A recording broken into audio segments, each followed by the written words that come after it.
오늘은 5월 두 번째 주일이면서도 어버이 주일입니다. 또 어떤 교회는 지난주를 어버이 주일로 지키기도 했더라고요. 이게 차이가 좀 있지만 어쨌든 이 땅에 있는 모든 어버이 분들이 하나님을 아버지로 만나게 되고 예수님을 알게 되는 그런 특별한 주간이 좀 이번 주에 좀 각 가정 안에서 그런 역사가 일어나기를 소망합니다. 하나님을 아버지로 바로 바라보는 시간 말이죠. 오늘 그런 마음으로 오늘 함께 예배 자리에서 또 이 땅에 있는 그런 부모님들이 예수 그리스도 안에 세워지는 그런 자리를 소망하면서 기도하는 그런 시간도 있기를 원합니다. 다 함께 일어나셔서 예배 기원송으로 찬양하며 나가도록 하겠습니다.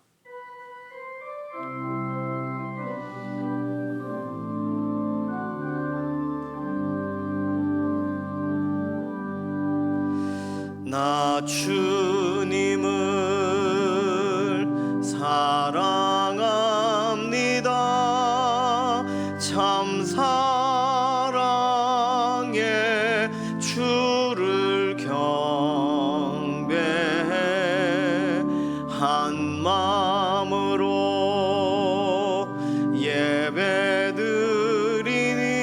예배드리니 우리들의 예배를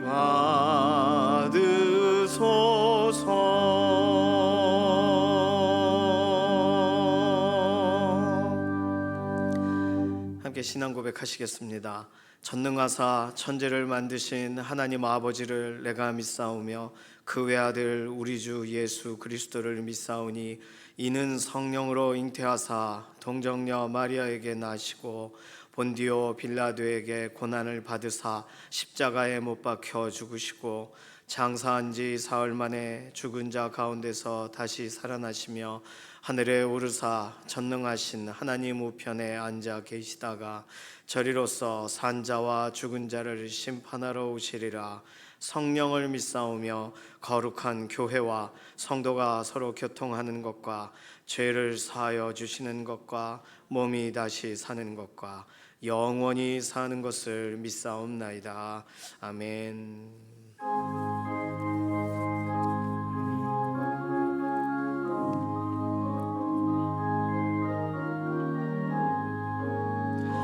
나의 사랑하는 책 비록 헤어졌으나 어머니의 무릎 위에 앉아서 재미있게 듣던 말 그때 일을 지금도 내가 잊지 않고 기억합니다. 귀하고 귀하다 우리 어머니가 들려주시던 재미있게 듣던 말이 책 중에 있으니 이 성경 심히 사랑합니다. 옛날 용맹스럽던 다니엘의 경험과 유대 임금 다윗 왕의 역사와 주의 선지 엘리야 바람 타고 하늘에 올라가던 일을 기억합니다. 귀하고 귀하다 우리 어머니가 들려주시던 재미있게 듣던 말이 책 중에 있으니 이 성경 심히 사랑합니다.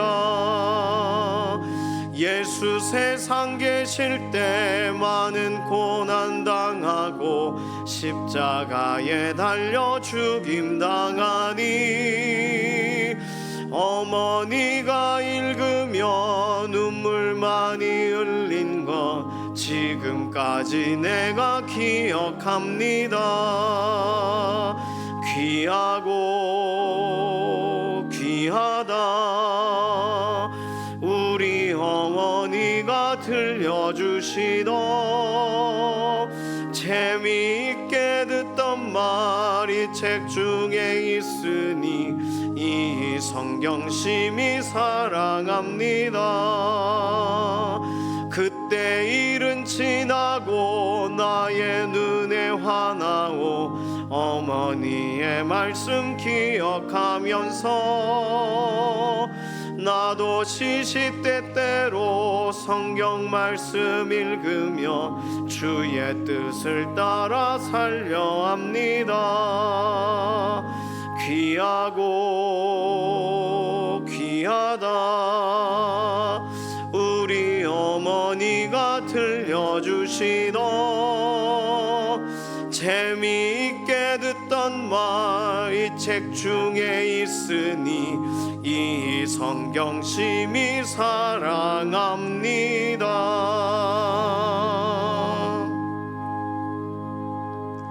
모두 자리에 앉으셔서 교독하겠습니다. 교독문 98번 어버이 주일입니다. 오늘은 교독하지 않고요, 합독으로 함께 구절들을 다 같이 읽겠습니다. 함께 읽습니다. 내 부모를 공경하라.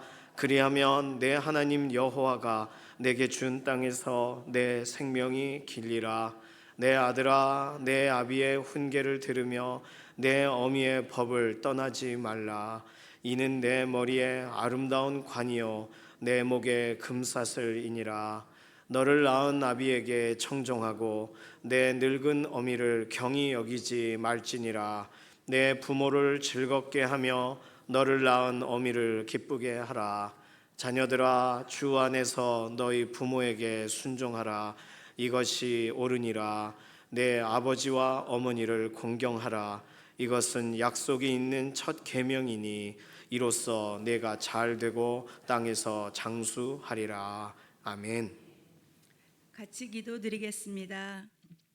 사랑과 은혜가 충만하신 하나님 아버지, 오늘도 저희를 사랑하사 주님의 날에 우리를 불러주시고 예배의 자리에 설 수 있도록 우리의 환경과 여건을 허락하여 주심을 감사드립니다.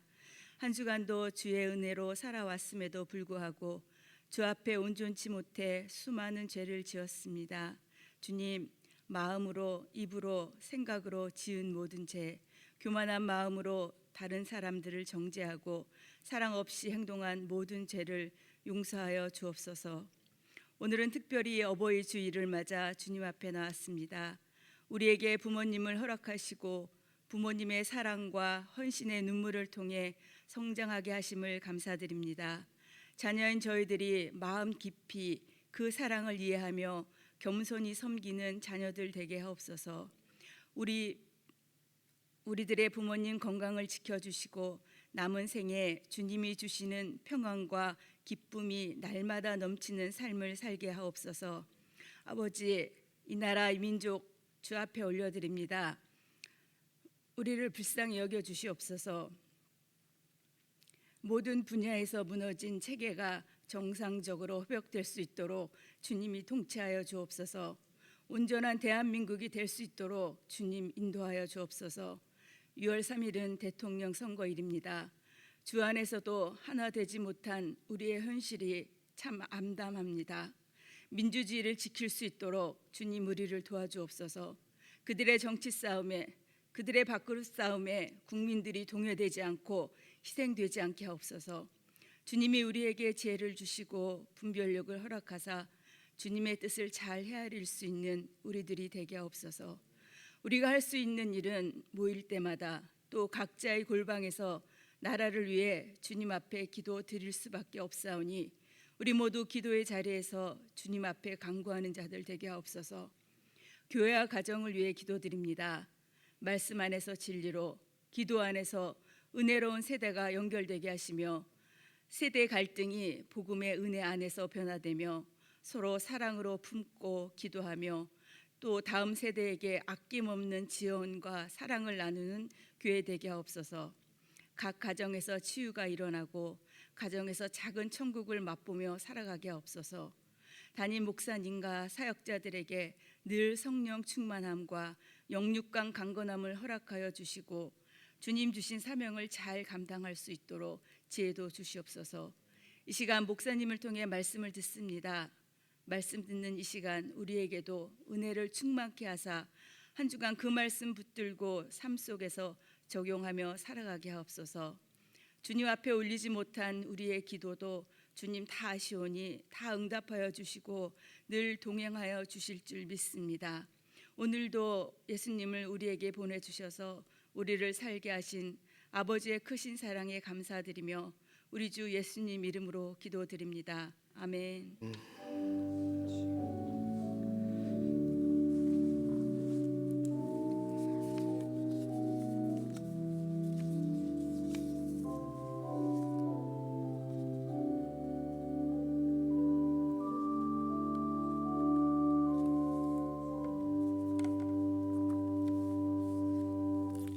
다 함께 찬송가 579장 찬송하시겠습니다.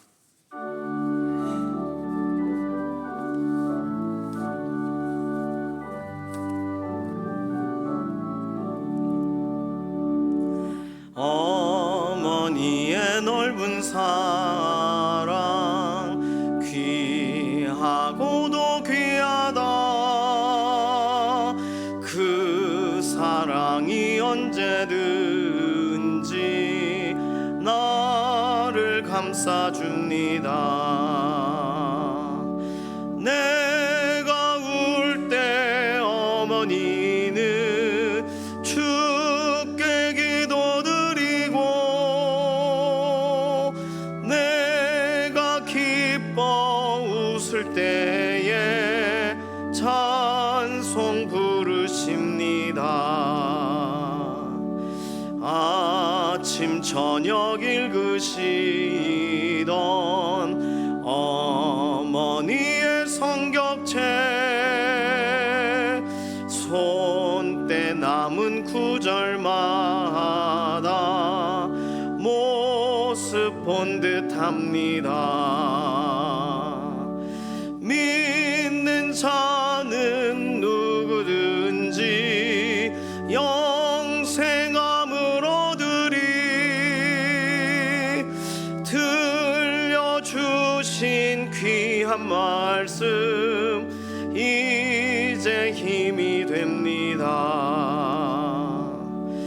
홀로 누워 괴로울 때 헤매다가 지칠 때 부르시던 찬송 소리 귀에 살아옵니다. 반석에서 샘물 나고 황무지에 꽃피니 예수님과 동행하면 두려울 것 없어라. 온유하고 겸손하며 올바르고 굳세게 어머니의 뜻 받들어 보람 있게 살리라. 풍파많은 세상에서 선한 싸움 싸우다 생명신에 흐르는 꽃 길이 함께 살리라.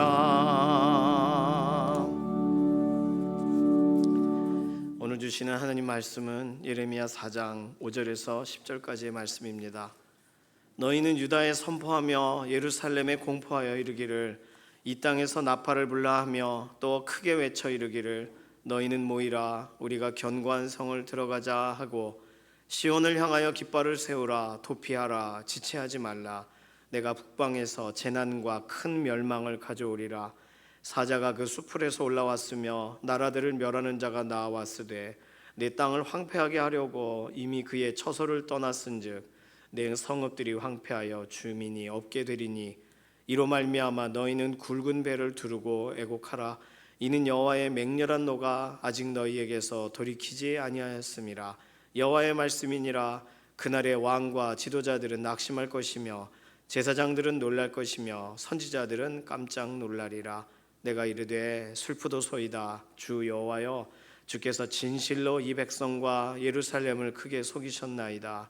이르시기를 너희에게 평강이 있으리라 하시더니 칼이 생명에 이르렀나이다. 아멘.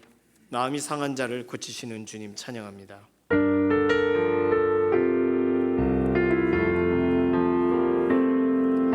마음이 상한 자를 고치시는 주님, 하늘의 아버지 날 주관하소서. 주의 길로 인도하사 자유케 하소서. 새 일을 행하사 부흥케 하소서. 의의 주리고 목이 마르니 성령의 기름 부소서. 의의 주리고 목이 마르니 내 잔을 채워 주소서. 의의 주리고 목이 마르니 성령의 기름 부소서. 의의 주리고 목이 마르니 내 잔을 채워 주소서. 오늘 함께 찬송한 찬송가 199장, 579장은요 부를 때마다 뭉클합니다. 아마도 비슷한 마음이실 거예요. 어떤 경우에는 우리 부모님이 정말 우리를 그렇게 키우셨어서 무릎에 앉혀놓고 성경을 읽어주셨어서, 그리고 어려울 때 기도하시는 모습을 우리가 보게 돼서 그래서 뭉클하실 수 있습니다. 또 다른 경우에는 우리 부모님은 그렇게 나에게 해주지 못하셨어요. 그래서 이 찬송가가 우리 가족의, 우리 가문의 나의 찬송가가 되었으면 하고, 아마 믿음 생활을 처음 시작하신 가족 안에 첫 열매처럼 시작하신 분들은 자녀들을 이렇게 키우시려고 노력하시면서 이 찬송가가 더 마음에 와닿으셨을 수도 있습니다. 아마도 우리를 만난 다음 세대들은 이 찬송가가 나의 부모에게서 실제 경험한 것이든, 나를 사랑하고 축복하던 선생님에게서 경험한 것이든, 우리 교회 장로님과 권사님들을 통해 경험한 것이든, 부모에게 받지 못한 신앙적인 유산을 매 주일마다 실제적으로 믿음의 동역자인 우리들을 통하여 실제로 공급받는 그런 믿음의 다음 세대들의 계속 이어진 그런 믿음의 행진이 있기를 소망합니다. 부모의 사명이라고 해야 될까요? 신명기 6장 7절, 신명기 11장 19절에서는 자녀에게 부지런히 말씀을 가르치며, 이 부모의 사명이에요. 집에 앉아 있을 때에나 길을 갈 때에나 누워 있을 때에나 일어날 때에나 말씀을 강론하라. 물론 이 말씀을 강론하라 그러셨어요. 이 말씀은 뭐냐면 하나님은 한 분이시니 하나님을 사랑하라 전심으로. 그게 가장 중요한, 이스라엘 사람들이 다른 거 하나도 못 가르쳐도 시간이 없어서 더 이상 전달할 수 없어도 하나님은 유일하신 분 한 분이시다, 다른 신은 없다, 그러니 하나님을 사랑하라. 네 전심과 힘을 다하여 마음을 다하여 사랑해라. 그것을 가르쳐 주라는 거예요. 그 얘기를 언제 하라고요? 길을 갈 때에도 하라는 거예요. 누워 있을 때도 하래요. 너 잠들었니? 아니요. 야, 하나님을 사랑해라. 일어날 때에 일어났니? 네, 하나님을 사랑해라. 집에 앉아 있을 때, 뭐 요즘 아이들이 앉아 있을 때는 텔레비 보거나 책을 보거나 다른 데에 집중하고 있을 수도 있죠. 멍하고 앉아 있지는 않을 거 아니에요. 그때도 하나님을 사랑해라. 실천하시기를 바랍니다. 이 얘기 해야 되는 거예요. 명령이거든요. 하나님이 하라고 하셨으니까. 자, 사명이라고 생각하면, 그러면 사명이란 모두가 다 갖는 거 아닌가, 이런 생각을 하실 수가 있습니다. 사명에 대해서 세 가지 정도 좀 오늘 정리하고 싶어요. 먼저는 사명은 하나님이 주시는 겁니다. 내가 찾는 게 아니고요. 그래서 하나님이 부르신다는 그 부르심이 굉장히 특별합니다. 세상에서의 그 어떤 부르심과 비교할 수가 없어요.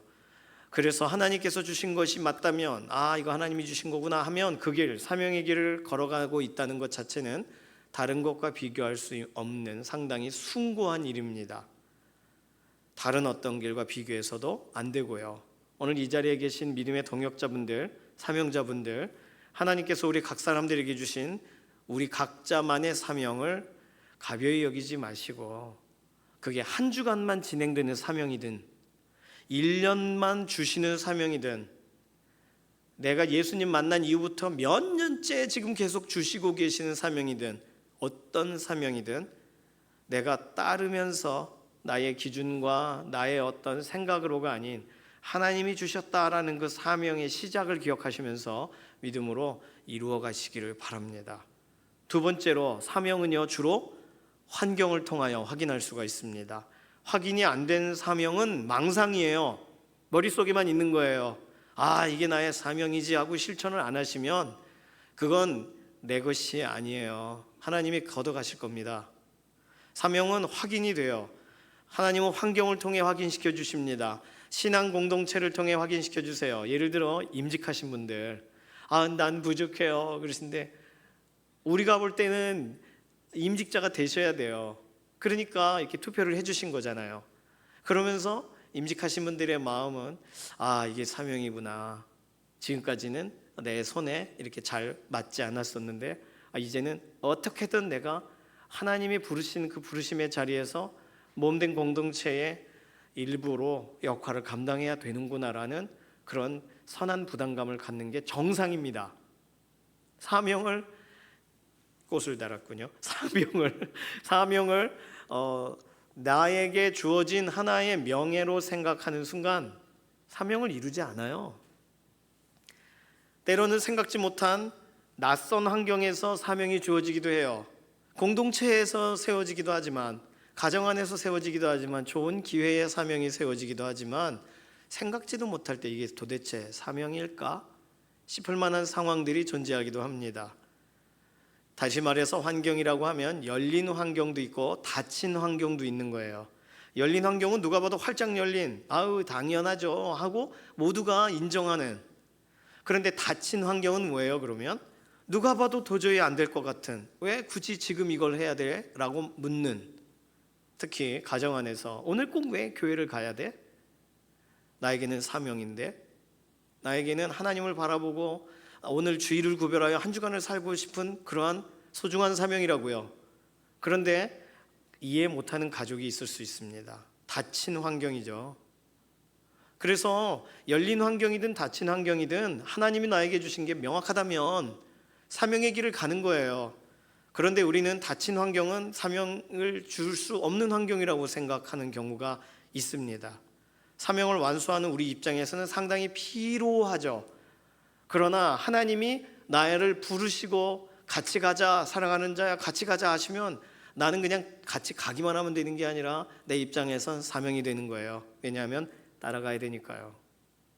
예를 들어 사도 바울 같은 경우에 다메섹 도상에서 밝은 빛을 봅니다. 그리고 눈이 멀어 아무것도 볼 수 없게 돼요. 그러면 어떻게 보면 그는 이제 더 이상 볼 수 없게 되는 건가 하면서 그 몇 날 며칠을 암흑 가운데 보내는 시간을 갖습니다. 그런데 그때 하나님이 어떻게 보면 주 예수 그리스도께서 음성으로 사도 바울에게 사명을 주셨단 말이에요. 그때. 그리고 눈에서 비늘 같은 게 떨어져요. 기도하는 사람을 통해 아나니아라는 선지자, 사명자를 통해 바울에게 가게 하셔가지고 눈이 밝아지면서, 그런데 내용이 뭐예요? 나를 위하여 고난을 당하리라 해요. 사도 바울에게 주신 사명은 예수 그리스도를 위한 고난, 그걸 고난의 현장에서 받는다고요. 전도 여행을 떠난 어느 곳에서든 강한 반발을 받아 옥에 갇혔을 때에도 사명은 끊어지지 않고 더욱 명확합니다. 사도 바울뿐만이 아닙니다. 모세는 그가 버려진 것 같은 광야에서 하나님이 다시 부르시는 사명을 받아요. 요셉은 그가 팔려간 타국 땅에서 그가 꿈꿨던 것에 대해 더 사명이 명확하게 분명해집니다. 그러니까 사명이라고 할 때는 모두 박수 쳐서 주어지는 게 아니라 하나님이 나에게 주셨다라는 강한 확신을 주시는 어느 날, 상황과 환경은 그렇지 않은데도 하나님이 우리를 쓰시려고 하실 때 우리의 사견이 들어가도 그 모든 생각들이 다 빠져나올 만큼 강력한 하나님의 명확한 안정적인 확신이 우리에게 순간적으로 임할 때 하나님의 시간, 하나님이 원하시는 태도로 우리가 발맞춰 갈 수밖에 없는 거예요. 그게 사명인 것입니다. 오늘 사명의 길에서 혹시 환경 때문에 멈추신 분이 계시면 기도하시고 이게 하나님 사명이 맞는가요? 확인하셔서 머뭇거리시지 마시고 하나님이 주신 것이 맞다면 그 길을 그대로 걸어가시기를 바랍니다. 부모의 사명이 사실 어떻게 보면 가장 닫힌 환경 속에서 진행되는 일일 수도 있겠어요. 어느 누가 환영해요? 자녀들이 환영합니까? 부모님 당신의 사명을 응원합니다. 그래요? 안 그럽니다. 밥은요 아주 간단해요. 애들이 말하는, 우리에게 말하는 거. 난 엄마도 아닌데 아빠한테 밥은? 엄마는요? 부모가 그거 다 채워줘야 됩니다. 애들이 지금 우리들을 향하여 막 이렇게 교만해서 말하는 게 아니에요. 어디다 울겠어요? 어디다 하소연하겠어요? 어디다 아프다고 하고 하겠어요? 밖에서는 괜찮은 척하고 집에 와서는 으아 소리 지르는 게 우리 자녀들 아니겠습니까? 부모의 사명은 사실상 집에서는 확인받기가 참으로 어렵습니다. 그러나 사명이 아니라고 생각하고 부모의 역할을 내려놓으면 어떻게 돼요? 부모 없는 자녀들이 되는 겁니다. 선한 영향력을 가진 부모가 존재하지 않는 가정에 자녀들로 성장하는 거예요. 오늘 열린 환경이든 닫힌 환경이든 하나님이 우리를 사명을 확인해 주셨다면, 살아가게 하신다면 그 사명을 완수하시기를 바랍니다. 세 번째로, 똑같은 사명을 모두에게 주시는가? 부모의 사명이라고 한다면 뭐 같을 수도 있겠습니다. 그러나 너 지금 당장 가서 고아들의 부모가 되라, 그 사명을 모두에게 주진 않으실 거 아니에요. 조지 밀러 목사님 같은 분에게는 주시고 오늘 우리들에게는 그 정도까지는 안 부르신 거 아니에요.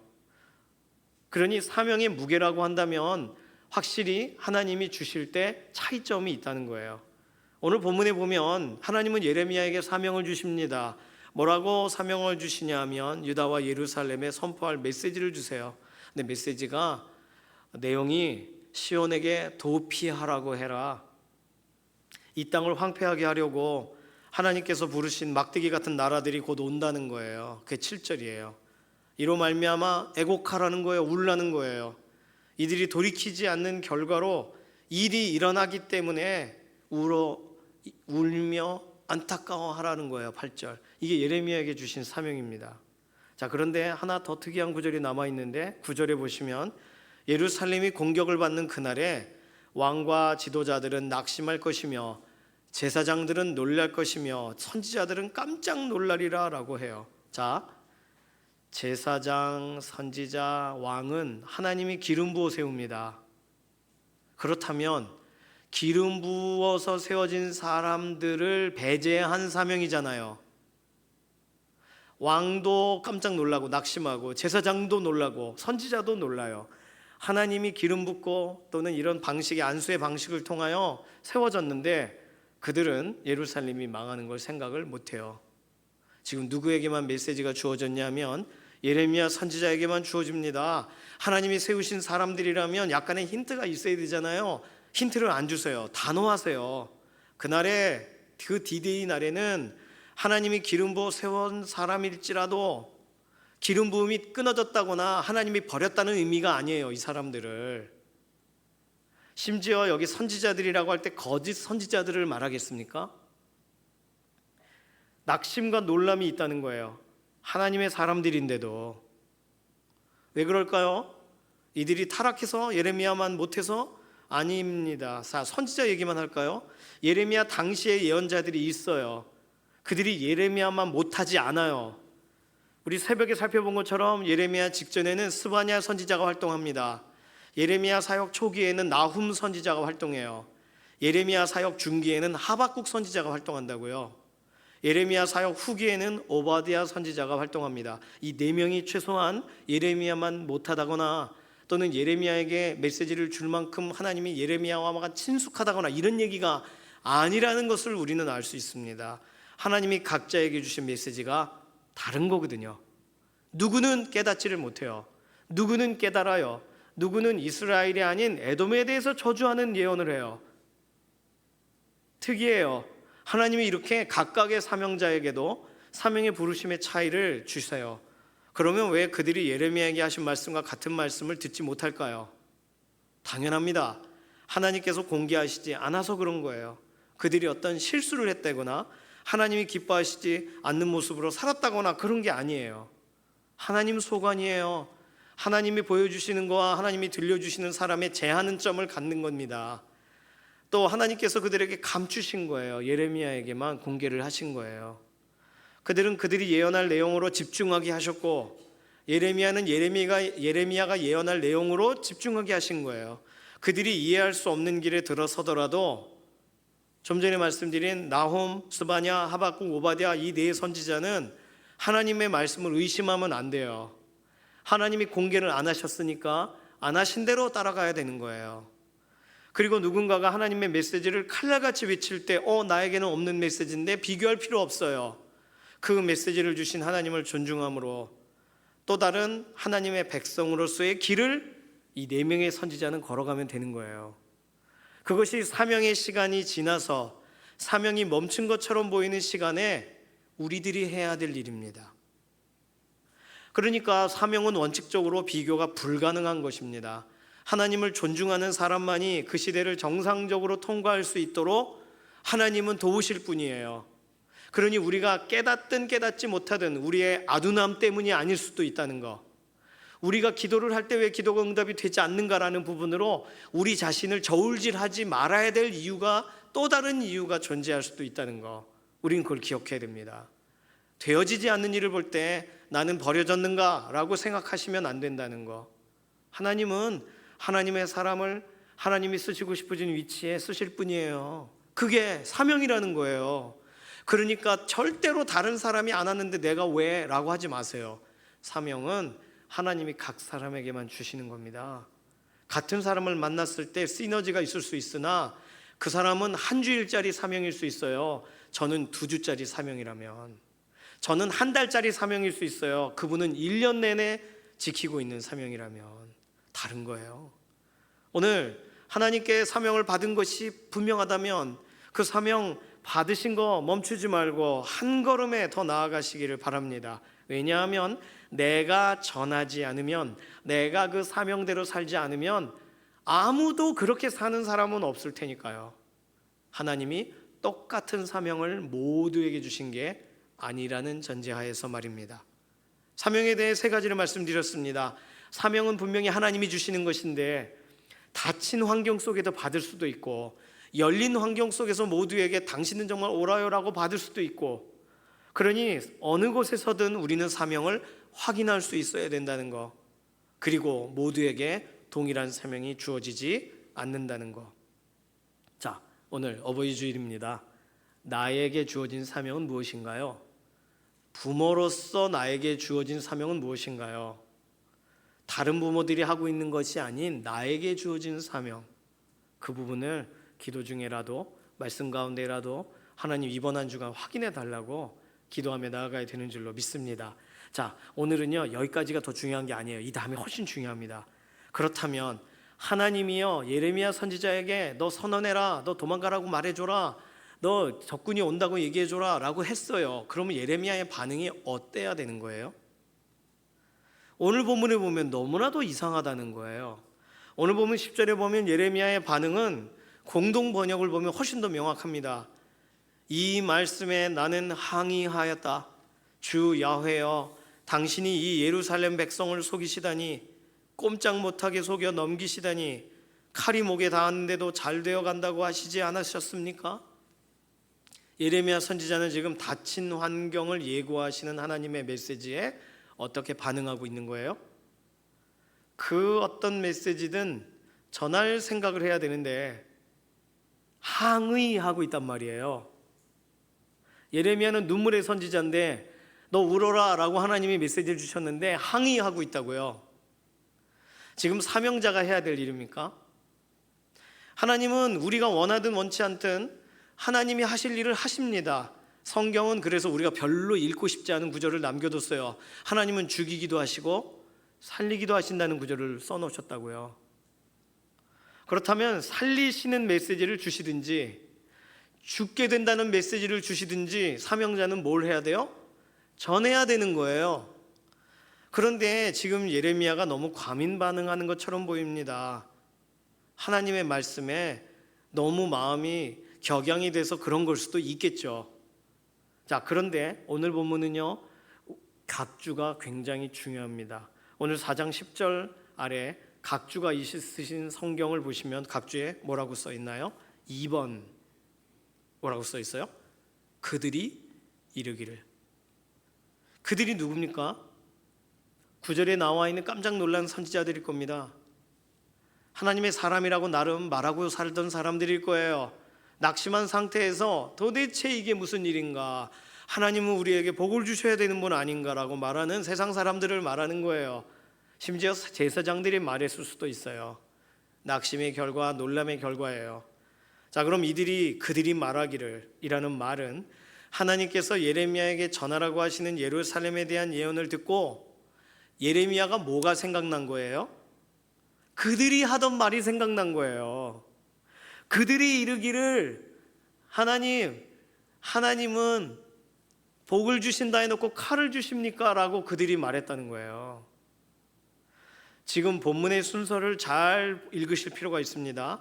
그들이 이르기를, 내가 지금까지 들은 메시지와 다른 걸, 예레미야야 네가 전하는 메시지 이상해. 내가 아는 하나님의 메시지와 달라. 하나님이 평강하라고 하셨는데 칼을 드신다고? 이상해.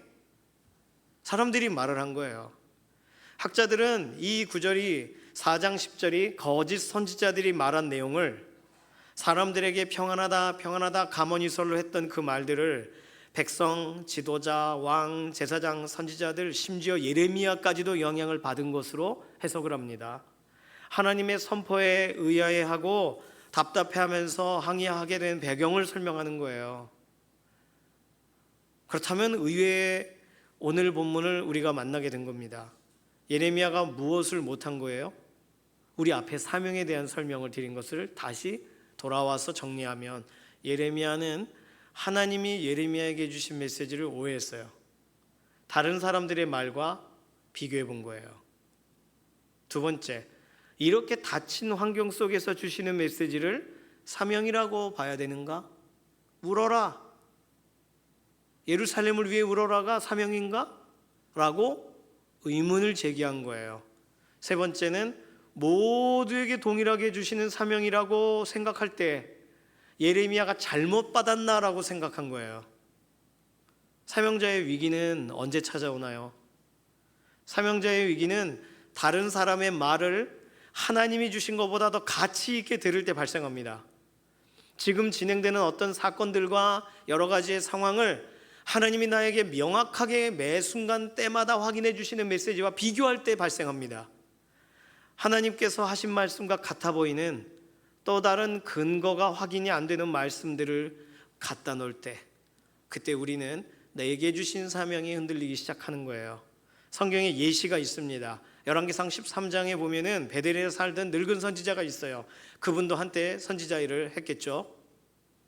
베델에 유다에서부터 하나님의 사람이 왔다는 소식을 듣습니다. 유다에서? 그래서 만나보고 싶어요. 기다립니다. 그 유다에서 온 이 젊은 하나님의 사람은 여로보암이 막 이 잘못된 것에 분향하려고 할 때 거기다 대고 막 선언하고 외칩니다. 하나님의 메시지가 여로보암 왕에게 아주 충격적으로 전달이 되어져요.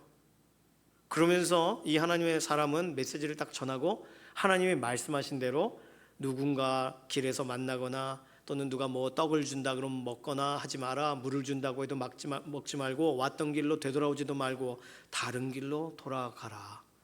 하나님이 말씀하셨어요. 이 말씀대로 하고 있습니다. 그런데 베델의 한 늙은 그 선지자가 이 하나님의 사람을 만나고 싶어서 하나님을 사칭해요. 하나님께서 당신에게 떡을 먹이고 물을 마시게 하라고 하셨다. 나 베델에서 한때 되게 오랫동안 하나님 말씀 전하던 선지자야. 그리고 그를 속여요. 이때 젊은 하나님의 사람이 흔들립니다. 늙은 선지자를 따라가요. 그래서 열왕기상 13장 24절 아시는 것처럼 그 사람이 떡을 먹고 물을 마시고 가더니 사자가 길에서 만나 그를 물어 죽이매. 사자가 죽였습니다. 하나님이 하지 말라고 하는 일을 해서. 그런데 늙은 선지자가 뭐라고 말하냐면 열왕기상 13장 26절 그 젊은 사람이 가다 죽었습니다라는 말을 듣자 여호와의 말씀을 어긴 하나님의 사람이로다. 누가 말했다고요? 베델에 사는 늙은 선지자가. 자기 유익은 다 챙기고 사명의 길을 가든 사람을 틀어놓고는 하나님의 말씀을 어긴 사람이로다. 성도님들, 하나님께서 하신 말씀이 있다면 말씀을 따라가는 것이 옳습니다. 그 말씀을 확인하기가 어려워도, 이게 내게 주신 것인가 무게를 달기가 참 어려워도, 다른 사람이 인정해 주지 않아도 하나님이 내게 확신으로 담아주신 말씀이라면 다른 말씀이 아니라 하나님이 주신 그대로 그 길을 걸어가시기를 바랍니다. 타협하면 안 됩니다. 타협하는 순간 예전처럼 사자가 길에 나타나진 않겠지만 우리는 우리의 마음을 잃어버리고 우리의 영적인 감수성을 잃어버리고 하나님의 말씀이 더 이상 들리지 않는 상황까지 가는 거예요. 아무리 또 다른 하나님의 메시지가 주어져도 내게 행하라고 하신 메시지에 순종하지 않았다면 사실상 하나님께서 나의 삶 가운데 인도하시는 그 인도의 방향들을 깨달을 길이 없습니다. 사명의 길을 다른 사람들의 말들로 저버리기를 원하지는 않으시잖아요. 그냥 한때 한번 쓰임받고 또 쓰임받지 못한 이유를 말하면 간단합니다. 왜 나는 젊을 때는 쓰임받고 지금은 아니지? 라고 생각하신다면 간단해요. 나를 다시 쓰시려는 하나님의 음성을 듣지 않는 거예요. 나를 위한다는 사람들의 말을 먼저 듣는 거예요. 성경은 설명하는 거예요. 간단하게. 어떻게 보면 하나님은 우리에게 가장 적합한 것을 말씀하십니다. 그러니까 우리는 그날 하나님이 주시는 말씀에 대해 믿음으로 반응할 필요가 있어요. 어떤 것은 받아들이기 어려워도, 나 이미 충분히 잘하고 있는데 왜 이런 말씀을 주실까 하더라도, 만약에 하나님께 예레미야가 했던 것처럼 하나님, 거짓 선지자들이 말하는 것처럼 하나님이 아주 크게 속이셨습니다, 그렇게 말하면 안 되잖아요. 평강 하시더니 칼이라고요? 이딴 식으로 말하면 안 되잖아요. 저는 예레미야를 두둔할 생각은 없습니다. 또 그렇다고 예레미야를 비난할 생각도 없습니다.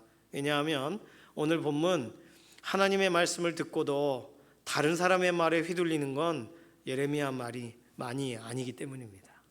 오늘 우리가 그렇고 있거든요. 제가 자주 그렇게 되거든요.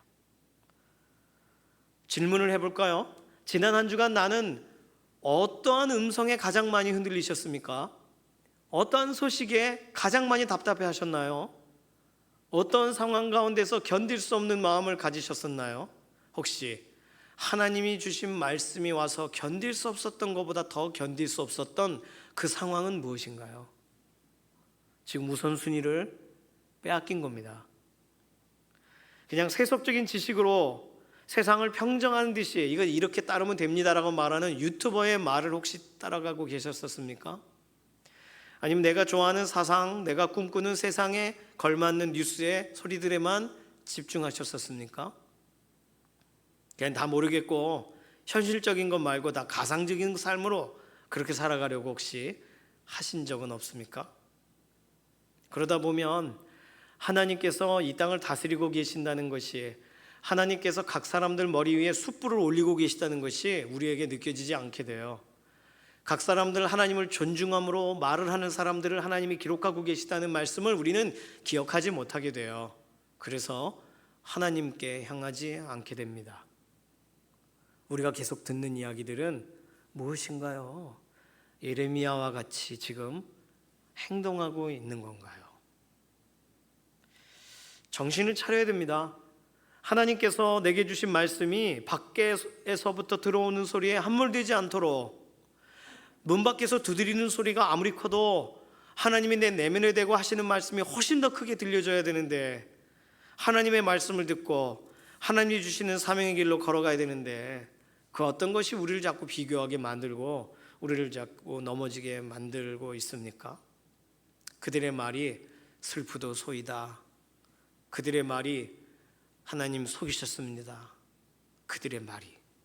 그러면 하나님께 그들이 말하기를 속이셨다고 말하는데 그게 맞는 겁니까? 라고 하나님께 여쭤보는 말도 안 되는 거꾸로 된 기도를 하게 됩니다. 오늘 예레미야 4장 10절은 아마 오늘 본문을 다시 보시면서 내가 또 다른 사람의 말에 휘둘리는 그날, 오늘 예레미야 4장 10절을 다시 기억하시기를 바랍니다. 우리의 감정적인 결말이 10절이고 다른 사람의 말들만 귀에 남은 사람의 탄식이 본문 10절이라는 거예요. 그렇게 걸어가면 안 되겠죠. 하나님의 말씀은 살아있고 운동력을 가지고 계시다고 설명합니다. 시편 107편 20절에는요, 그가 그의 말씀을 보내어 그들을 고치시고 위험한 지경에서 건지시는도다, 그렇게 말씀하고 계십니다. 그러니까 하나님은요, 건지시는 분이세요. 말씀을 보내셔서 고치시는 분이세요. 하나님, 내게 말씀이 없으니 내게 말씀을 보내셔서 그 말씀으로 나를 좀 고쳐주십시오. 내 귀가 다른 소리들에 막 눌립니다. 하나님, 내가 혹시 행여 예레미야 4장 10절처럼 반응할까 두렵습니다. 하나님의 말씀에 두루마기로 나를 두르시옵소서. 우리 이런 기도를 해야 될지도 모릅니다. 하나님은요, 우리에게 오늘도 하나님의 말씀을 들려주세요. 그 말씀 앞에 서게 하세요. 오늘 한 주간 우리에게 말씀이 떨어지는 일이 없도록 우리가 구해야 되겠습니다. 시편 34편 11절은 말합니다. 너희 자녀들아 와서 내 말을 들으라. 내가 여호와를 경외하는 법을 너희에게 가르치리로다. 부모가 하는 말이거든요. 부모가 자녀에게 오라는 거예요. 왜요? 그러면 내가 여호와를 경외하는 법을 너희에게 가르쳐 줄게. 자녀에게 말해주라는 거예요. 너희 자녀들아 와서 내 말을 들으라. 오늘 우리들이 영적인 부모로서 다음 세대들을 향하여 해줘야 될 말들은 무엇입니까? 그래, 네가 충분히 이제는 사리분별을 할 수 있으니 네가 좋은 대로 결정했겠지. 인정하노라, 격려하노라. 부모가 할 수 있는 중요한 영역이겠죠. 그러나 하나님의 말씀과 다르다면 엄마 생각에는 하지 마시고 하나님 말씀에는 그 부분에 대해 경고하고 있단다.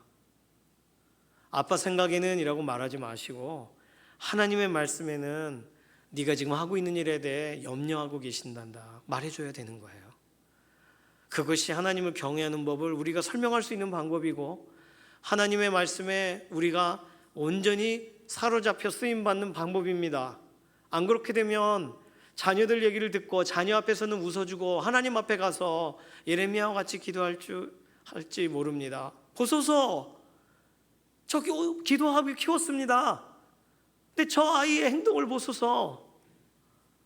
하나님, 저 최선을 다했는데 결과가 이것입니까? 당신은 나를 속이셨습니다. 그럴 수는 없잖아요. 그런 기도 할 수는 없잖아요. 오늘 우리들의 삶 속에 하나님이 세우신 그 자리가 있어요. 역할이 있단 말이에요. 아직도 멱살 잡으실 힘이 있으시다면 예수 그리스도 앞으로 자녀들을 끌고 가시기를 바랍니다. 힘이 없을 때 하나님께 도움을 청하세요. 아직은 부모의 권위가 서야 되는 때입니다. 부모가 말해줘야 될 때입니다. 하나님 사랑하라고 말해줘야 될 때예요. 예수님에 대해서 내가 믿고 있는데 나만 믿고 끝나고 싶지 않구나. 너의 인생에도 예수님이 주인이라는 사실을 말해주고 싶구나. 하나님이 날 만나주신 것처럼 너를 만나주실 거라고 나는 확신이 드는데 너는 언제 하나님을 만날 생각을 하고 있니? 라고 말해줘야 되는 거예요. 그렇지 않다면 우리의 자녀들에 관하여 가장 가까이에 있는 하나님의 파수꾼을 찾으신다면 우리 아닙니까? 하나님이 그 파수꾼을 깨우시는 거잖아요. 내가 할 수 없는 부분이 있겠죠. 더 이상 말을 듣지 않는 자녀의 모습을 보며 낙심이 오는 것도 있겠죠. 그러나 하나님이 전하라고 하신 대로 전하겠습니다. 하나님이 책임져 주세요. 하나님이 기도하라고 하는 대로 기도하고 있습니다. 하나님이 믿음의 자녀로 성장시켜 주세요. 우리가 꾸준히 결단해야 될 일, 어버이 주일에 다시금 기도해야 될 내용이 바로 이 내용이 되겠습니다. 사명을 받으셨다면 부모의 사명의 자리에서 자녀들을 축복하시고 다음 세대들을 일으키시는 믿음의 동력자 되시기를 소망합니다. 이 시간 같이 기도하겠습니다. 이 시간 기도할 때 하나님, 우리에게 하나님 말씀이 다른 사람들의 말보다 작게 들릴 때, 아무것도 아닌 것처럼 생각될 때, 다른 사람들의 말에 휘둘릴 때 우리는 향방 없이 우리의 사명을 내려놓게 됩니다. 하나님, 그렇게 되지 않도록 이번 한 주 우리에게 하나님의 말씀이 떨어지는 일이 없게 해주십시오. 다른 이들이 주는 말씀 받지 않고 하나님께서 내게 읽게 하시고 듣게 하시고 확신 주신 100% 하나님표 말씀으로 이끌어 주십시오. 그래서 말씀 들고 누구를 만나든 말씀으로 대면하는, 말씀으로 이야기하는, 말씀대로 사는 사명의 길을 걸어가게 해주십시오. 이 시간 그러한 결단의 기도로 두 번째 기도는 세상에 있는 수많은 부모들이 하나님에 대해 들은 적이 있는 부모와 하나님의 말씀을 담고 사는 부모와 하나님과는 아무 상관없는 상태로 살아가는 부모로 나눠질 텐데, 어버이 주일 부모들이 깨어나게 하시고 하나님 앞에 돌아오게 하시고 말씀으로 채워지게 하셔서 다음 세대에게 나눌 수 있는 유일한 유산이 내가 하나님께 받은 이 말씀이다라고 나눠줄 수 있는 그런 말씀의 사람들로 어버이 주일에 부모님들이 세워져 나가게 해달라고 이런 기도로 잠시 동성으로 기도합니다. 살아계신 하나님, 하나님을 찬양합니다. 하나님의 특별하신 인도하심을 우리가 믿습니다. 오늘 우리는 다음 세대를 우리의 손에 주시면서 우리는 자녀를 축복하는 자리에, 자녀들에게 하나님의 말씀을 선포하는 자리에, 내가 받은 말씀 그대로 전달하는 자리에 부모의 사명으로 서는 줄로 믿습니다. 하나님, 우리의 인생이 하나님의 완전하신 계획 앞에 온전히 다시금 우리의 삶을 내어 드리오니 말씀을 보내사 때마다 우리를 위경에서 건지시고 하나님의 특별하신 은혜의 말씀에 사로잡히게 하시옵소서. 하나님의 사람답게 서게 하시옵소서. 하나님의 말씀이 생각나게 하시옵소서. 하나님의 말씀이 우리의 삶의 기준이 되어 우리 자녀에게 오늘도 말하게 해주시기 원합니다. 매일매일 내가 받은 묵상의 구절을 나 혼자 묵상하고 끝나지 않게 하시며 다음 세대에게 오늘도 살아갈 말씀으로 손에 쥐어지게 하여 주시옵소서. 하나님, 이 세상에 수많은 부모들, 그들이 가장 좋은 것으로 자녀들에게 주려고 합니다. 가장 좋은 환경을 주려고 하나 하나님을 경외하는 부모라는 환경 말고 가장 좋은 환경은 없으니 하나님께서 우리의 이 땅에 있는 모든 부모님들에게 예수 그리스도의 소문을 더 듣게 하여 주시고 그 삶의 중심이 하나님을 향하여 일어서는 일들을 오늘 보게 하여 주시옵소서. 어버이 주일에 참으로 진리 되신, 참으로 온전하신 하나님 아버지를 아버지라 부르게 되는 그런 믿음의 고백들이 다시금 회복되어지도록 하나님, 부모들의 마음을, 어버이의 마음을 새롭게 하시고 하나님께서 오늘도 살아 역사하고 계심을 증명하시고 증거하셔서 오늘 자녀들에게 말할 수 있는 가장 유일한, 가장 중요한 메시지를 잃어버리지 않은 부모의 길을 걸어가게 하여 주시옵소서. 살아계신 하나님, 감사합니다. 오늘 우리를 부모로 부르셨습니다. 준비돼서 부르신 거 아니고 자녀를 태어나게 하시면서 자녀를 축복하게 하시면서 다음 세대들을 바라보게 하시면서 우리의 삶의 자리를 영적인 부모의 위치에 세우셨습니다.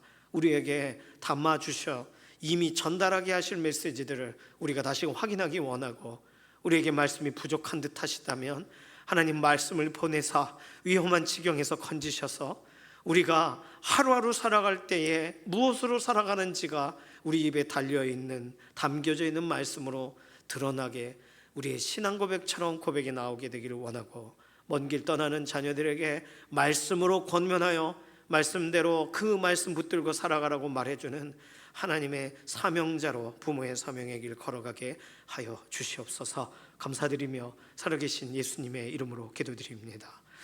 아멘. 이 시간 예물로 하나님께 나아가도록 하겠습니다.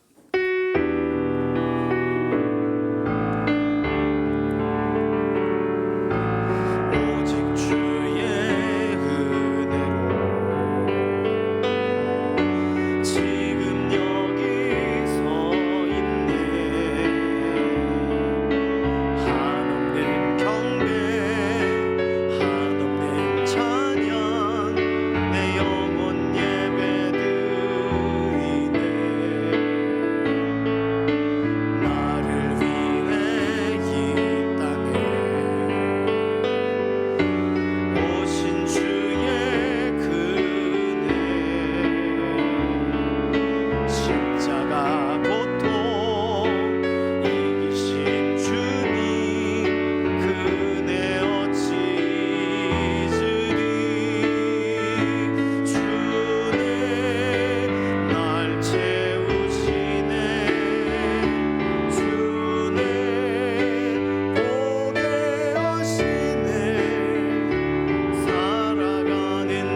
감사합니다. 우리에게 사명 주시고 사명의 길 걸어가도록 우리를 다시금 새롭게 해주심을 감사합니다. 사명의 길에 필요한 것을 실제적으로 공급하시는 하나님을 찬양합니다. 우리의 말에 하나님의 말씀을 담아주시고 우리의 삶에 하나님의 완전하신 공급으로 채워주셔서 부족한 상태에서라도 하나님 노래할 수 있으나 하나님 채워주셔서 우리가 하나님의 공급을 자랑하며 하나님을 노래할 수 있도록 이번 한 주간도 우리의 인생을 하나님의 선하신 손길로 채워주시옵소서. 감사드리며 살아계신 예수님의 이름으로 기도드립니다. 아멘. 오늘 들어오실 때 꽃을 달고 오신 분들은 다 부모님들이세요. 어떻게 보면 다음 세대 사역자라고 해도 과언이 아닐 것입니다. 꽃 달고 계시는 서로를 향해서 좀 인사할까요? 사랑하고 축복합니다. 네. 만 65세 이상 되신 등록 교인분들께 경로 상품권을 드렸어요. 혹시 우리 교회 출석은 오래 하셨는데 아직 등록하지 않으신 분 계시면 등록하시고 경로 상품권도 받으시고 화요일 효도 관광도 함께 또 가시면 좋겠습니다. 혹시 등록하실 분이 계시면 1층 로비에서 신방 전도사님 만나시면 되겠습니다. 오늘 2부 예배 후에는 여선교 원리회가 있습니다. 여선교 회원분들 모두 참석해 주시기를 바랍니다. 효도관광 말씀드렸는데 화요일 5월 13일에 효도관광이 있습니다. 만 65세 이상 되신 분들 혹시 아직 효도관광 신청을 못했다 그러면 오늘이라도 꼭 신청하세요. 그래서 참여하시면 되겠습니다. 여선교 임원분들에게 신청해 주시고 당일에는 경로 대상이신 분들은 신분증을 지참해 주시면 행사를 진행하는 데 도움이 됩니다. 꼭 지참해 주시기 바랍니다. 이번 주 토요일 결혼식이 있습니다. 이번 주 토요일 17일 날 사진은 없나요? 네, 이게 더 중요해. 이은영 권사님 장남인 이현수 군과 신부 홍윤희 양의 결혼식이 있습니다. 이번 주 토요일 5월 17일 오후 12시 30분 아펠가모 잠실 2층 단독홀에서 진행이 됩니다. 함께 교회에서 출발하실 분들은요 11시에 교회에서 차량으로 함께 이동하겠습니다. 조금 일찍 가야 되니까 막힐지도 모르니까요. 수요일까지는 차량으로 이동하실 분은 신방 전도사님께 꼭 확인해 주시기 바라고, 지하철로 가실 분들은 주보에 표기가 여기도 되어 있죠. 잠실역 7번 출구라고 되어 있습니다. 5분 정도밖에 걸리지 않는데요. 가셔서 축하해 주시기를 바랍니다. 2부 예배 때는요 신랑 신부 오기로 했어요. 혹시라도 밥 먹을 때라도 아니면 이렇게 만나면 축하한다고 말씀해 주시기 바랍니다. 5월 25일 날은 주일 2부 예배 시간에 히즈쇼 뮤지컬 공연이 있습니다. 자녀들과 꼭 참석해 주시기를 바랍니다. 교회 지하 바닥 공사가 일정이 재직회 통하여 진행이 돼서 확정이 되었어요. 업자분들 되시는 시간, 그래서 5월 15일 날이 목요일 날 전기 공사가 있고 5월 18일 주일에 바닥 쫙 청소해 주시고 정리해 주시면 5월 20일 날 바닥 판넬 공사가 5월 22일 날 장판 공사가 진행이 됩니다. 이때 비 안 오도록 기도해 주시고 공사하시는 분들 안전하게 공사가 진행되게, 특별히 이번에 전기 승합 공사가 있기 때문에 전기 관련된 부분에서도 되게 좀 중요해요. 위해서 기도해 주시기를 바랍니다. 가족 사진이 드디어 나왔습니다. 1층 로비에 가족 사진, 단체 사진 중에 한 컷 정도는 출력을 해드려서 액자로 담아드렸고, 또 동일한 사진을 다 뽑아드리지는 않기 때문에 대표 되시는 분이 가지고 계시면 가족 대표로 사진을 가지시면 되겠고요. 어제 밤에 그 대표로 이름을 또 이렇게 하신 분들, 또는 제가 최대한 보내드릴 수 있는 분들께는 사진을 보내드렸습니다. 그러니까 못 받으신 분이 계실 수도 있어요. 같이 사진 찍으면 확인하셔서 꼭 카톡으로 보내주시기를 바랍니다. 스튜디오 사진처럼 나왔죠. 배경이 전혀 아닌데 작가님이 사진을 다 따가지고 배경을 만들었어요. 작가님이 수고 많이 해주셨습니다. 감사합니다. 오늘 꽃꽂이 이미순 집사님께서 그 아들 상범군이 목사 안수를 받아서 감사함으로 꽃꽂이를 하신 것으로 알고 있습니다. 감사의 박수 하겠습니다. 지난주 필리핀 학생들 왔다 갔는데 그래도 사진이라도 보여드려야 돼서 잠깐 몇 컷 준비했습니다. 서울역 가가지고요 저렇게 만났고요 짐을 먼저 가져왔습니다. 식당에서 여선교 분들, 뭐 저희 집사람이 식당 일을 했다는 뜻이 아니에요. 사진에 등장하신 거예요. 식사를 이렇게 전날 저녁에도 하고, 요거는 청년부하고 윷놀이를 하고 있습니다. 그 다음에 사진 보여주시면 원로 목사님이 이 학교에 관련돼서 좀 축복의 메시지처럼 잠깐 해주셔서 학생들이 듣고, 저기 또 나와 있지는 않지만 이렇게 감사패 이렇게 조그맣게 학교에서 만들어 주셔서 전달하는 시간이 있었습니다. 그래서 여선교, 또 특별히 작년에 필리핀 함께 또 다녀오셨던 분들, 또 이렇게 함께 식사 준비하시느라 수고 많이 하셨고, 또 이런 부분에 도움을 주셔서 감사합니다. 학생들 아무도 아픈 사람 없이 또 건강하게 잘 돌아갔습니다. 다음에도 또 이런 기회가 있으면 또 함께 참여해 주시기 원하고, 또 특별히 필리핀 관련돼서 후원해 주신 분도 계세요. 감사합니다. 네, 이런 부분에 잘 또 사용이 되었습니다. 다른 광고 말씀들은 주보를 참조해 주시기를 바랍니다. 이제 모두 자리에서 일어나셔서 손을 들고 마지막 찬송 부르시고 우리 삶의 예배 자리로 나가도록 하겠습니다.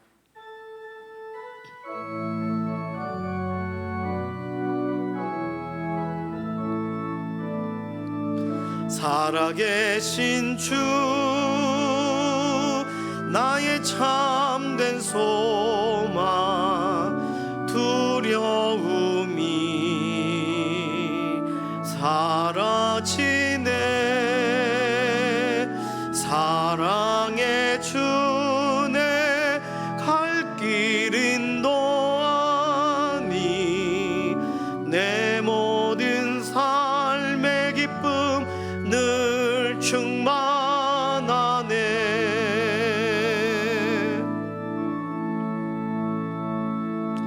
이번 한 주간도 하나님의 사명자로 살아가기를 소망하는 사랑하는 성도님들 머리머리 위에 우리 주 예수 그리스도의 은혜와 하나님 아버지의 극진하신 사랑하심과 성령님의 감화 감동 인도 내주하시는 역사가 이 시간 이후로부터 영원까지 함께 하시기를 예수님의 이름으로 간절히 축원하옵나이다. 아멘.